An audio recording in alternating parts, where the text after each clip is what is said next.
পল্লীগ্রাম টিভির সেরা ৮ অভিনেত্রীর আয়ের গোপন তথ্য। ভূমিকা। জনপ্রিয় ইউটিউব চ্যানেল পল্লীগ্রাম টিভির নাটক যারা দেখেন তারা নিশ্চয়ই এই মুখগুলোর সাথে বেশ পরিচিত।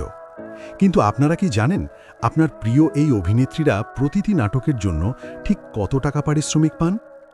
আজ আমরা জানব সেই অজানা তথ্যগুলো। ৮. শাবানা খাতুন। তালিকায় সবার শেষে আছেন শাবানা খাতুন। তিনি তার চমৎকার অভিনয়ের মাধ্যমে বেশ জনপ্রিয়তা পেয়েছেন। প্রতিটি নাটকের জন্য তিনি পান প্রায় ৪,০০০ থেকে ৭,০০০ টাকা।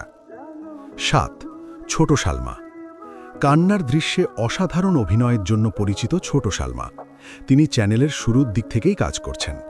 তার পারিশ্রমিকও নাটক প্রতি ৪,০০০ থেকে ৬,০০০ টাকা। ৬. পল্লবী। ২০২৩ সালে অডিশনের মাধ্যমে যুক্ত হওয়া পল্লবী খুব অল্প সময়েই দর্শকদের মন জয় করেছেন। তিনি প্রতিটি নাটকের জন্য ৬,০০০ থেকে ১০,০০০ টাকা নিয়ে থাকেন। ৫. শ্রাবণী খাতুন। চ্যানেলের অন্যতম অভিজ্ঞ অভিনেত্রী শ্রাবণী। একসময় তিনিই ছিলেন প্রধান নায়িকা। বর্তমানে তিনি প্রতি নাটকে ৫,০০০ থেকে ১০,০০০ টাকা পারিশ্রমিক পান। ৪. সাথী খাতুন। প্রতিবাদী চরিত্রে অসাধারণ অভিনয়ের জন্য পরিচিত সাথী খাতুন। ২০২৪ সালে অডিশন দিয়ে যোগ দেওয়া এই অভিনেত্রী প্রতিটি নাটকের জন্য পান ৮,০০০ থেকে ১২,০০০ টাকা। ৩. মায়া খাতুন।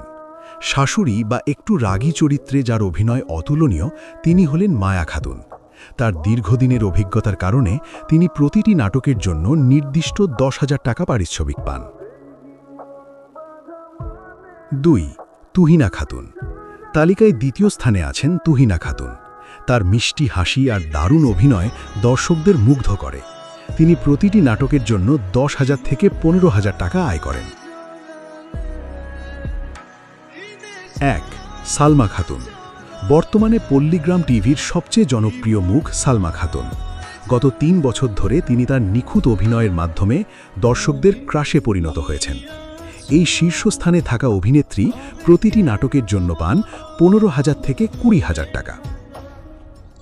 উপসংহার। আপনার প্রিয় অভিনেত্রীকে এবং আপনি কি মনে করেন তাদের এই পারিশ্রমিক কি ঠিক আছে? কমেন্টে আমাদের জানান। পরবর্তী ভিডিওতে আমরা জানব নতুন অভিনেতাদের আয়ের কথা।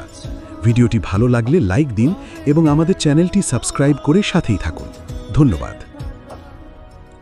বন্ধুরা, ভিডিওটা এই পর্যন্ত দেখার জন্য অনেক অনেক ধন্যবাদ। আর দেখা হচ্ছে পরে কোনো ভিডিওতে। সুস্থ থাকবে, ভালো থাকবে এবং চ্যানেলটা অবশ্যই সাবস্ক্রাইব করবে।